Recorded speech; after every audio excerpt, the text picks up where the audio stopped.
Puji Tuhan, Shalom. Selamat pagi semuanya.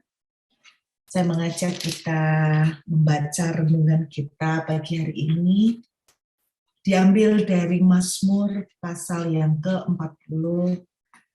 Kita akan baca ayat 1 sampai dengan ayat yang ke-6.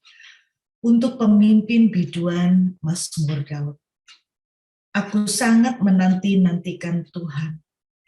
Lalu ia menjenguk kepadaku dan mendengar teriakku minta tolong. Ia mengangkat aku dari lubang kebinasaan, dari lumpur rawa. Ia menempatkan kakiku di atas bukit batu, menetapkan langkahku. Ia memberikan nyanyian baru dalam mulutku untuk memuji Allah kita. Banyak orang akan melihatnya dan menjadi takut, lalu percaya kepada Tuhan. Berbahagialah orang yang menaruh kepercayaannya pada Tuhan, yang tidak berpaling kepada orang-orang yang angkuh atau kepada orang-orang yang telah menyimpang kepada kebohongan. Banyaklah yang telah kau lakukan, ya Tuhan Allahku, perbuatanmu yang ajaib dan maksudmu untuk kami. Tidak ada yang dapat disejajarkan dengan Engkau. Aku mau memberitakan dan mengatakannya, tetapi terlalu besar jumlahnya untuk dihitung. Saudara, semakin saya membaca kitab-kitab Mazmur, semakin saya tuh melihat bahwa nyanyian-nyanyian Daud ini betul-betul sungguh-sungguh menjadi gambaran dari apa yang kita alami sebenarnya. Kehidupan yang banyak proses, namun juga melihat banyak kemurahan Tuhan, sehingga Daud bisa mengucap syukur, memuji, dan menaikkan penyembahan kepada Tuhan. Nah, hari ini saya itu ingin mengajak kita melihat secara khusus di ayat yang kelima. Ayat kelima menuliskan berbahagialah. Bagaimana kalau kita supaya bisa berbahagia? Saya berdoa pagi hari ini kita semua berbahagia ya. Berbahagialah orang yang menaruh kepercayaannya kepada Tuhan. Di Jerman, saudara, saya membaca satu cerita luar biasa. Ada satu tempat yang namanya Rhine. Nah, mungkin yang kita pernah dengar mungkin adalah Sungai Rhine. Tapi ada satu daerah juga di dekat situ yang memang disebut daerah Rhine. Nah, sebenarnya daerah Rhine ini merupakan daerah perbukitan yang tandus, yang gersang. Jadi ada satu kompleks tuh ya, yang merupakan perbukitan yang gersang banget, yang tandus, yang betul-betul kering. Tetapi aneh, di dekat situ ada satu kebun anggur. Jadi ada satu lahan yang merupakan kebun anggur yang sangat subur. Dan anggurnya sangat berbuah banyak, sehingga banyak peneliti itu bingung. Jadi Anda bisa membayangkan, di tengah perbukitan yang tandus dan kering, jadi di tengah-tengah perbukitan yang kering, itu ada satu area kebun anggur yang sangat subur dan hijau, dan buahnya sangat lebat. Lalu sama peneliti, yang ditanyakan adalah kok bisa begitu? Lalu mereka survei, lalu mereka melakukan penelitian, dan ternyata ditemukan bahwa pohon-pohon anggur yang ada di kebun itu, kenapa bisa subur dan lebat? Karena mereka itu akar-akarnya itu memanjang sampai mengarah ke Sungai Rhine. Jadi rupanya akarnya nggak stop di daerah perbukitan yang tandus, tapi akarnya rupanya sampai menjalar ke arah kepada Sungai Rhine. Itu sebabnya khusus daerah ini, kebun anggurnya itu sangat subur. Pada waktu saya membaca ulasan ini, yang saya tangkap itu begini, saudara.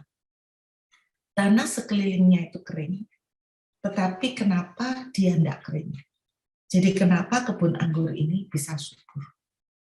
Jawabannya karena akarnya itu mengarah sampai ke Sungai Rin. Yang saya tangkap dalam kehidupan kita, bisa terjadi saudara dan saya ada di tempat yang kering. Mungkin di gereja yang kering, ceritanya.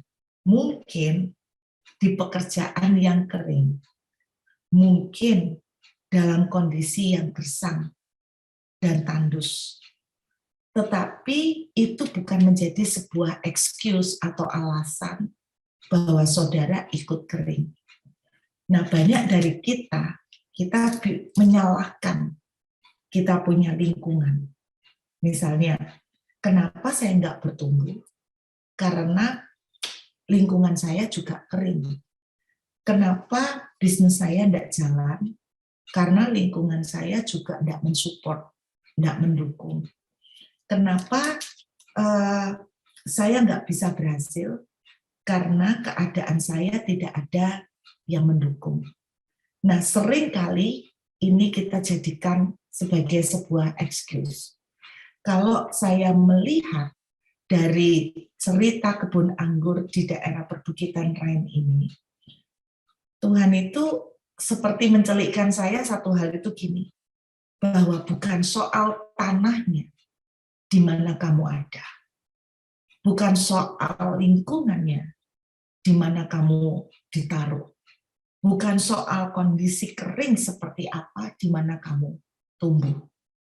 Tapi yang paling penting adalah kemana kamu mengarahkan akarmu. Jadi ada orang yang mungkin dari daerah kering, tetapi dia bisa bertumbuh luar biasa. Nah, beberapa bulan yang lalu ada seseorang yang datang kesaksian di gereja di mana anak-anak saya beribadah di sini. Nah, saudara, sebuah kesaksian dari seorang yang punya background mengerikan, pernah menjadi anggota mafia, gangster, dan dia pernah membunuh orang, masuk penjara sekitar 12 tahun, dan dia itu menunjukkan foto di mana lingkungan dia tumbuh. Jadi lingkungannya di Amerika itu adalah sebuah perkampungan kumuh yang memang disediakan oleh pemerintah di Amerika untuk orang-orang yang tidak berduit, untuk orang-orang yang miskin. Nah, mereka dikasih semacam kalau orang di Indonesia bilang kayak rumah susun. Nah, dia tuh cerita, dia punya seorang sahabat yang tumbuh bersama di lingkungan itu. Dia punya sahabat baik dari kecil, sama-sama bermain, sama-sama tumbuh dari keluarga yang miskin, dari keluarga yang serba terbatas, dari keluarga yang serba susah. Tetapi dia bercerita bahwa kenapa hidupnya itu berakhir dengan kehidupan sebagai mafia, sebagai gangster, masuk penjara, bunuh orang, hancur. Sementara sahabat baiknya itu akhirnya menjadi seorang accountant yang sangat luar biasa, sangat kaya, dan sangat sukses. Nah, dia katakan menarik sekali, dia bilang, kita berdua boleh sama-sama dari lingkungan yang sama, tumbuh dari background yang sama, bahkan sekolah di tempat yang sama, sehari-hari dikelilingi oleh lingkungan yang sama. Anda bayangkanlah orang-orang di kalangan rumah susun, ya pasti yang namanya gaya bahasa maki-maki itu sudah biasa. Gaya hidup yang kasar itu sudah biasa. Tetapi dua orang yang tumbuh dari lingkungan yang sama bisa punya hasil akhir yang berbeda. Jadi jawabannya bukan karena lingkungannya, bukan karena sekelilingnya, tetapi adalah kemana kita mengarahkan akar kita. Jadi kalau hari ini saudara ada di dalam kondisi kering, jangan kita menjadi orang-orang yang punya mental menjadikan kondisi kering itu alasan.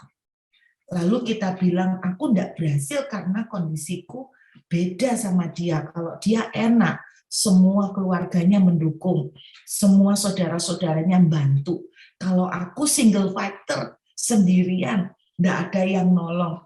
Sebetulnya jawabannya cuma sederhana. Problemnya bukan di lingkungan. Problemnya ada di engkau dan saya, pada kita sendiri. Nah, Alkitab menuliskan di ayat yang kelima, berbahagialah orang yang menaruh kepercayaannya kepada Tuhan. Membaca cerita tentang kebun anggur di perbukitan Rhine yang mengarahkan akarnya sampai ke sungai Rhine, saya teringat dengan kitab Yeremia pasal 17. Yuk kita baca sekali lagi, Yeremia pasal yang ke-17, saudara. Ini betul-betul mengingatkan saya, diberkatilah, ayat yang ke-7, saudara. Diberkatilah orang yang mengandalkan Tuhan. Nah, tadi di dalam Mazmur dituliskan, berbahagialah orang yang menaruh kepercayaan kepada Tuhan. Nah, ayat 7 dituliskan diberkati. Jadi saya percaya ini sejajar dengan Mazmur pasal 40. Diberkatilah orang yang mengandalkan Tuhan, yang menaruh harapannya kepada Tuhan. Ia akan seperti pohon yang ditanam di tepi air, yang merambatkan. Nah, saudara, kita tidak pernah tahu persis background dari ayat 8. Tetapi tidak tertutup kemungkinan ayat 8 ini juga seperti kebun anggur di perbukitan Rhine. Jadi dia merambatkan. Artinya kita tidak mau menyerah dengan kondisi sekitar. Kita tidak mau dibatasi oleh kondisi yang ada. Orang lain nggak ada yang bantu, kita tidak mau dibatasi oleh kondisi yang ada. Tetapi pohon ini merambatkan akarnya, jadi tidak mau menyerah. Di lingkungan nggak ada bantuan, dia akan merambatkan akarnya ke tepi batang air, dan yang tidak mengalami datangnya panas terik, yang daunnya tetap hijau, yang tidak khawatir dalam tahun kering, dan yang tidak berhenti menghasilkan buah. Nah, pagi ini saya ingin berbagi ayat sederhana ini. Jadi bukan soal lingkungannya yang kering, tetapi kemana akarnya dirambatkan. Biarlah kita belajar bahwa keadaan apapun yang sulit, yang kita berkata kita dibatasi. Banyak batasan-batasan terjadi di tengah keadaan kita. Tapi pilihan ada di tangan kita.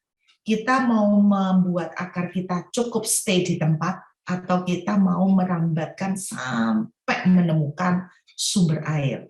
Seperti kebun anggur di pegunungan Rhine tadi, saudara. Saya ingat cerita tentang Ishak.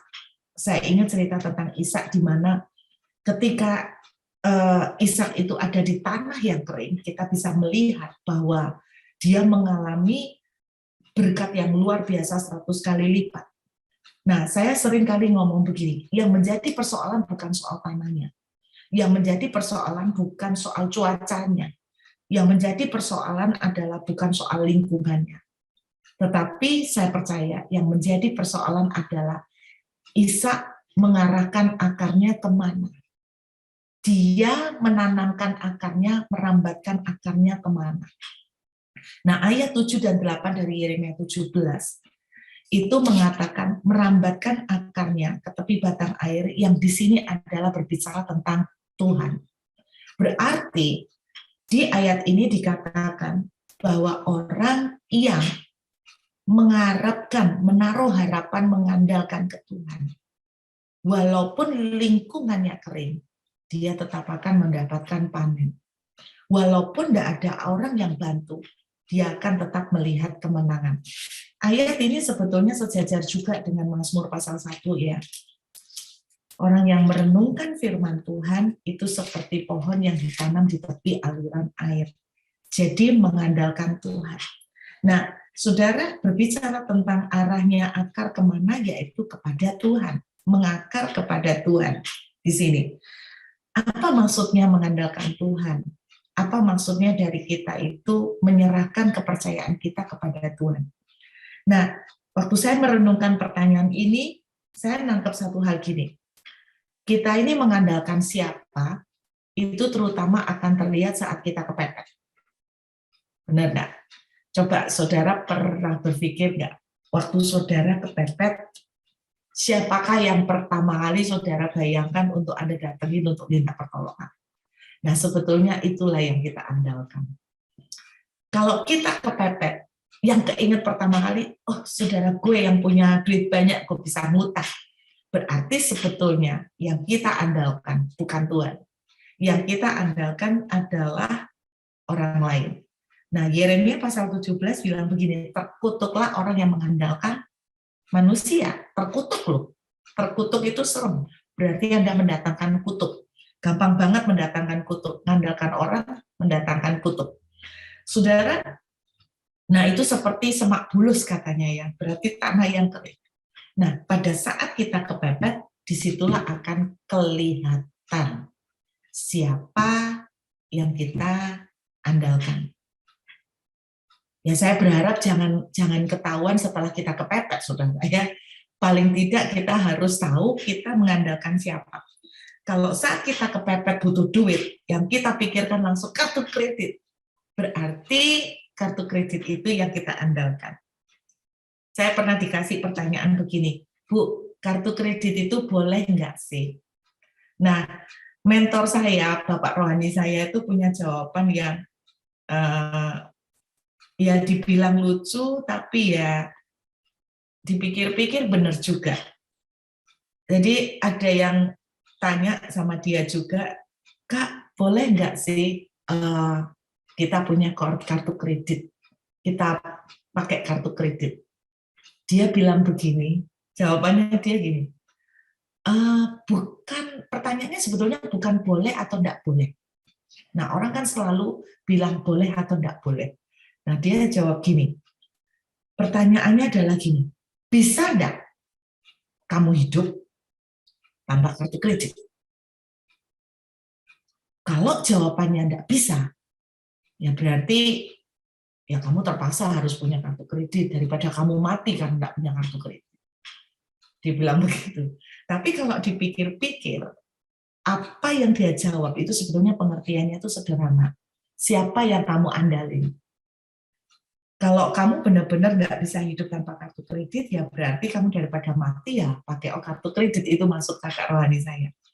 Tapi pertanyaannya bukan boleh nggak boleh. Pertanyaannya sebetulnya apa yang kamu andalin.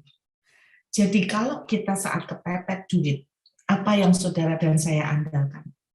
Kartu kredit, orang lain, atau Anda langsung kepikir, gue cari utangan, atau Anda langsung kepikir, gue harus nambah lembur kerja, dan sebagainya. Ataukah ketika Anda kepepet, siapa yang Anda pikirkan? Kita akan lihat beberapa contoh di Alkitab dalam 2 Tawari. Yuk kita lihat 2 Tawari. 2 Tawari pasal yang ke-28, kita lihat saudara ya. 2 Tawari pasal yang ke-28, kita lihat ayat yang ke-16. Kita lihat ayat yang ke-16. 2 Tawari pasal 28 ayat 16. Pada waktu itu, Raja Ahaz menyuruh utusan kepada Raja Negeri Asyur untuk memohon bantuan. Kita lompat ke ayat yang ke-22. Perhatikan. Ini ada contoh orang terdesak, namanya Raja Ahaz. Dalam keadaan terdesak itu, Raja Ahaz ini malah semakin berubah setia terhadap Tuhan.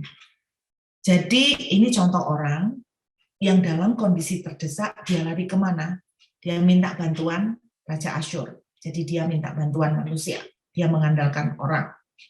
Dan kemudian kalau Anda baca ayat-ayat selanjutnya, dia mengandalkan apa? Raja Ahaz sampai mempersembahkan korban untuk ilah-ilah orang kafir, kemudian Raja Ahaz bahkan sampai mengorbankan anak-anak untuk dijadikan korban bakaran. Kalau zaman modern sekarang, ini udah mulai mengandalkan kekuatan kegelapan, mengandalkan perdukunan dan sebagainya. Jadi dalam kondisi kepepet, ini yang dilakukan oleh Raja Ahaz. Kita lihat yuk contoh lain lagi. Kita lihat kitab Yunus. Kita lihat kitab Yunus. Di Alkitab itu sebetulnya banyak juga orang-orang yang kepepet, saudara ya, terdesak. Kitab Yunus pasal yang kedua. Ayat yang pertama sampai dengan ayat yang kedua. Berdoalah Yunus kepada Tuhan Allahnya. Di mana saudara? Berdoanya bukan di kamar tidur. Berdoanya bukan di bait Allah. Berdoanya dari dalam perut ikan. Artinya berarti dia dalam dunia yang gelap. Dia betul-betul tidak ada jalan. Nggak bisa kemana-mana. Semuanya gelap. Nggak ada harapan. Nggak ada jalan keluar. Apa yang dilakukan oleh Yunus? Dia berdoa. Di ayat 2 katanya, dalam kesusahanku, aku berseru kepada Tuhan. Dan ia menjawab aku. Dari tengah-tengah dunia orang mati aku berteriak. Dan kau dengarkan suara. Jadi apa yang dilakukan oleh Yunus? Dia berteriak kepada Tuhan. Dia berseru kepada Tuhan. Kata berseru di Alkitab bahasa asli itu seringkali juga diterjemahkan dengan menangis. Menangis kepada Tuhan. Berseru kepada Tuhan, berdoa, berteriak kepada Tuhan.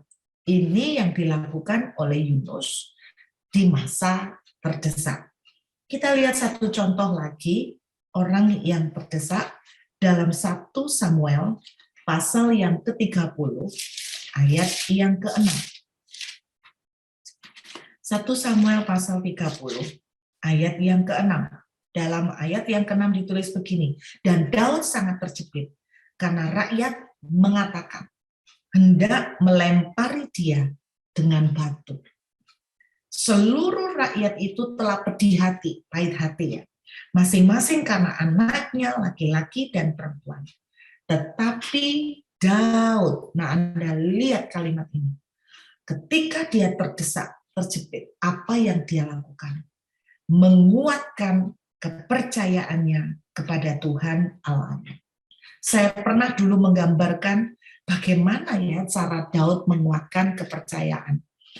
Ketika rakyat mau melempari dia dengan batu, saya percaya Daud kemudian lari ke tendanya, ke kemahnya. Kemudian apa yang dia lakukan? Mungkin dia berteriak sama Tuhan. Dia nangis, mungkin dia, kalau namanya cowok emosi itu mungkin sempat bukan banting ya, tapi mungkin sempat ya mukul tembok. Oh, kalau di dalam kemah enggak ada tembok ya. Mukul tanah, mukul apa kek, mukul meja yang ada atau apa, dia melampiaskan emosi ke sana, dia teriak, dia nangis, dia terseduh-seduh di hadapan Tuhan. Kemudian dia berdoa, dia mulai ngomong sama Tuhan, Tuhan tolong saya habis Tuhan, saya hancur Tuhan, tolong saya. Mungkin untuk sekian lama, Daud menangis di hadapan Tuhan sampai kelelahan, lalu tertidur. Nah biasanya orang kalau udah menangis sampai lama, sampai kelelahan, sampai tertidur. Nah mungkin itu cara Daud mengekspresikan bagaimana dia menguatkan kepercayaan. Nah, kita bisa melihat dari 3 contoh ini, Raja Ahaz lari kepada manusia. Raja Ahaz lari kepada kekuatan kegelapan. Daud menguatkan kepercayaan kepada Tuhan. Yunus berteriak menangis di dalam perut ikan. Saudara, kita melihat akhir yang terjadi. Raja Ahaz betul-betul mengalami kehancuran, Sedangkan Daud dan kemudian juga Yunus, kita bisa melihat mereka mengalami kemenangan. Saya berharap bahwa ketika hari ini ada di antara kita yang mungkin sedang dalam kondisi sulit, pertanyaannya adalah, siapa yang Anda andalkan? Kemana engkau mengarahkan akarmu? Saya berharap bahwa kita mengarahkan akar kita ke sungai kehidupan. Sehingga sekalipun tanah kita kering, itu bukan menjadi alasan bahwa kita tidak diberkati. Itu bukan menjadi alasan bahwa kita tidak bertumbuh. Itu bukan menjadi alasan bahwa kita ini tidak bisa bergerak. Itu bukan alasan bahwa kita tidak bisa mengalami kemajuan. Saudara, pernah ada orang tanya, posisi saya sebagai hamba Tuhan, bahkan kemarin ada yang komentar begini. Ada yang komentar begini, saudara. Terutama teman di Perth ya. Suaminya dia itu, jadi suami istri ini teman saya, jadi suaminya dia itu sudah beberapa bulan ini tidak mau ke gereja. Tidak mau ke gereja. Terus istrinya itu mengingatkan, ayo Pak, kita ke gereja. Dan suaminya menjawab begini, nggak perlu ke gereja, buru tay lo nggak ke gereja. Jadi dia jawabnya sederhana, burut lo nggak ke gereja, cukup burut belajar sendiri, firman Tuhan sendiri, baca Alkitab sendiri, burut nggak ke gereja. Jadi dia pakai alasan seperti itu, saya ditelepon, saya diceritain, ini loh, dia bilang, burut aja lo nggak ke gereja. Nah terus Taci jawab apa? Saya penasaran, dia jawab, lo burut pendeta, jadi nggak usah ke gereja. Loh, saya bilang begini, siapa yang bilang bahwa pendeta nggak ke gereja? Saya baru ngerti ini ada doktrin baru bahwa kalau pendeta itu nggak ke gereja karena setiap minggu sudah pelayanan. Saudara, kita jangan mengartikan bahwa mencari Tuhan itu dalam konotasi tanda kutip ke gereja. Nah, kalau saya setiap minggu seringkali khotbah pelayanan, sejujurnya sebagai hamba Tuhan, saya itu juga butuh makan. Betul enggak Bapak Ibu? Saya butuh makanan. Saya butuh dikuatkan. Saya butuh untuk disupport secara rohani. Dan kalau kita selalu memberi dalam bentuk menyampaikan firman, dari mana saya bisa dapatkan kembali? Kalau saudara tahu apa yang saya lakukan hampir tiap hari itu, saya cuma ngomong gini sama teman saya, kalau saya mau jujur sama kamu, saya justru ke gereja setiap hari daripada kamu. Loh kok bisa begitu? Hari Minggu sudah pasti ya, kalau saya tidak ada pelayanan pada hari Minggu, saya di sini akan pergi beribadah ke gereja di mana anak-anak saya pelayanan. Nah, hamba Tuhannya bahasanya khotbahnya bahasa Inggris, dan seringkali mereka khotbah itu sesuatu yang dalam sekali. Dan itu buat saya merupakan makanan yang haujat, saudara. Jadi saya ke gereja. Kalau di luar hari Minggu, apakah saya bisa ke gereja? Loh, saudara, kadang-kadang kalau ada event-event, saya ikut hadir selama di Perth ya. Kalau tidak ada event dan tidak ada pelayanan, setelah saat teduh dan sebagainya, saya belajar sendiri, saya punya waktu-waktu belajar sendiri. Maka yang saya lakukan, saya itu, nah sekarang kan sudah dunia online sudah maju. Sekarang kita bisa melihat, saya seringkali mendengarkan khotbah dari hamba-hamba Tuhan. Kebanyakan memang yang saya banyak dengarkan, saya dapat makanan itu dari hamba-hamba Tuhan luar negeri, saudara. Mungkin saudara berkata bahwa hamba-hamba Tuhan luar negeri kan khotbahnya sederhana-sederhana. Enggak juga. Ada banyak hamba-hamba Tuhan yang ternyata pengajarannya itu dalam sekali. Jadi dalam banget. Dan saya sering mencari makanan di situ, di luar hari Minggu. Kalau saya tidak ada pelayanan, maka di luar hari Minggu, saya juga akan mencari makanan dari tempat-tempat yang lain. Nah, kalau kebetulan sekarang ada online, bagaimana dengan zaman beberapa tahun yang lalu? Kalau zaman beberapa tahun yang lalu nggak ada online, saudara, maka yang saya lakukan adalah saya ini punya koleksi kaset khotbah dari beberapa hamba Tuhan. Saya punya koleksi khotbah-khotbah dari beberapa pendeta.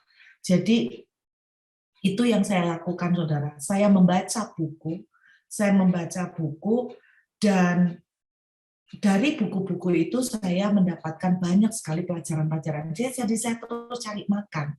Jadi intinya itu gini loh, kalaupun di sini ya, kalau di Australia, di Perth sini, ibadah itu cuma seminggu sekali, Bapak Ibu, hari Minggu aja.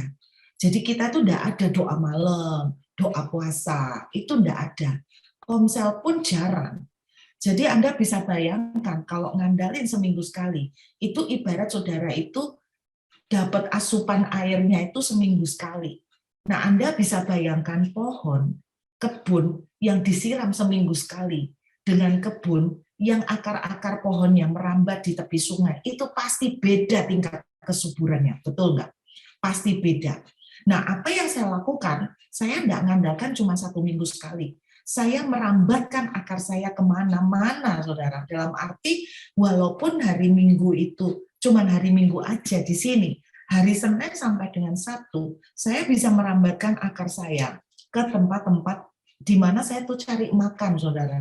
Saya membaca buku, saya mendengarkan khotbah, saya mendengarkan dari YouTube, dari hamba-hamba Tuhan yang lain, saya belajar dari mereka, saya menggali firman di luar dari saat teduh pribadi dengan Tuhan. Jadi saudara, bukan alasan kalau saudara berkata gereja saya kering, makanya saya rohaninya tidak bertumbuh. Bukan alasan, saudara. Anda lihat dengan Samuel. Samuel itu tinggal di lingkungan yang, sorry to say, pemimpin rohaninya resek loh. Anda ingat Nabi Samuel. Nabi Samuel itu pemimpin rohaninya Imam Eli. Itu boleh dibilang pemimpin yang tidak punya ketegasan sama sekali. Anak-anaknya rusak, mencuri uang persembahan, membawa wanita, membawa perempuan yang najis ke rumah Tuhan. Nah, Anda bayangkan, ada gereja model seperti ini kalau zaman sekarang. Itu kalau zaman sekarang Bapak Ibu sudah kecewa semua. Nggak gereja-gerejaan, kecewa sama hamba Tuhan, kecewa sama Tuhan, kecewa sama gereja. Lah ini loh, ini tipe orang yang ya kayak pohon di perbukitan yang nggak merambatkan akarnya sampai ke batang, ke tepi air. Saudara jangan jadikan alasan. Anda alasan nggak ke gereja karena kecewa sama orang, ngomong aja males, gitu kan. Anda alasan nggak ke gereja, nggak beribadah karena kecewa sama si A, si B. Saya mau ngomong, jadilah orang-orang yang punya spirit fighting gitu loh. Punya semangat untuk jangan dibatasi dengan keadaan di sekeliling saudara. Anda dengar tadi yang saya ceritakan, 2 orang yang tumbuh dari lingkungan yang sama-sama rusak, lingkungan perkampungan kumuh yang rusak, tetapi yang satu bisa jadi sukses, yang satu enggak. Kenapa? Semuanya itu responnya, saudara. Kemana kamu mengarahkan akarmu? Saya berdoa, jangan akar kita stop di tempat di mana itu kering. Bangun. Anda harus memiliki semangat juang. Bangun. Rambatkan akar-akarmu. Andalkan Tuhan. Cari. Engkau harus berjuang. Saya berharap ketika kita punya semangat seperti ini, Anda akan melihat seperti Ishak, tanah boleh kering, tetapi mujizat tidak dibatasi oleh tanah yang kering. Amin, saudara. Jadi bukan soal tanahnya yang kering, tetapi persoalannya adalah kemana saudara merambatkan akarmu. Saya berharap pagi ini akan muncul dari teman-teman di tempat ini yang menjadi orang-orang yang tidak pernah membiarkan tanah keringnya jadi alasan. Amin, saudara. Kalau mau bicara tentang tanah kering secara kerohanian, saudara, di Indonesia itu lebih subur daripada di Australia. Australia, boleh tanya sama teman-teman yang di Perth ya, Anda seminggu cuma sekali, itu pun cuma 1,5 jam. Setelah itu nggak ada yang ceritanya namanya worship night, kemudian nggak ada yang namanya Bible study. Aduh, jarang sekali, saudara, susah banget di sini, langka.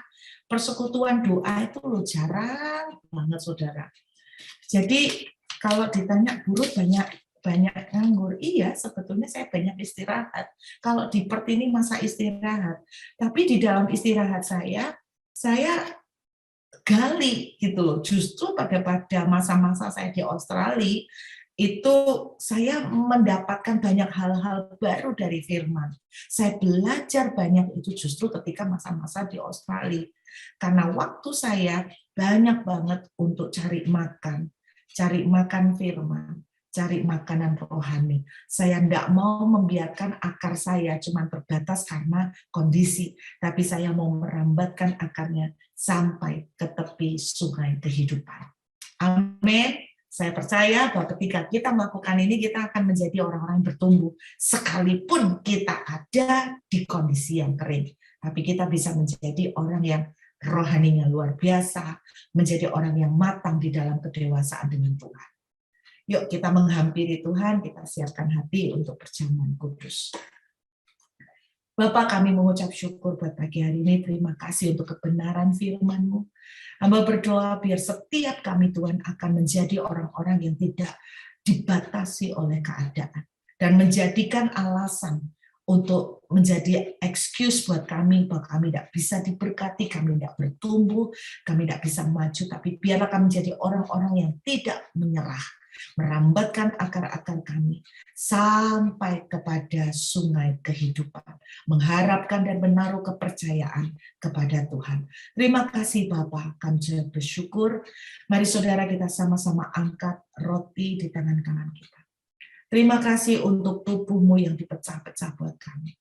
Saat kami makan roti ini, kami percaya tubuh Kristus yang baru, tubuh Yesus yang telah dipecah-pecah, yang disalibkan, mati, dan dibangkitkan, menjadi tubuh yang baru dalam kehidupan setiap kami. Kami terima dengan ucapan syukur di dalam nama Tuhan Yesus. Mari kita makan dengan iman.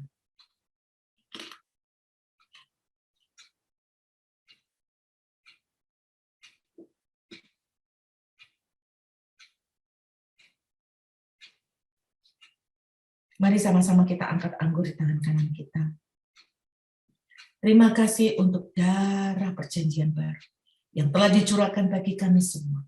Kami dilayakkan, kami dikuduskan oleh darah perjanjian ini. Kami terima Tuhan dengan ucapan syukur di dalam nama Tuhan Yesus. Mari kita minum sama-sama dengan iman.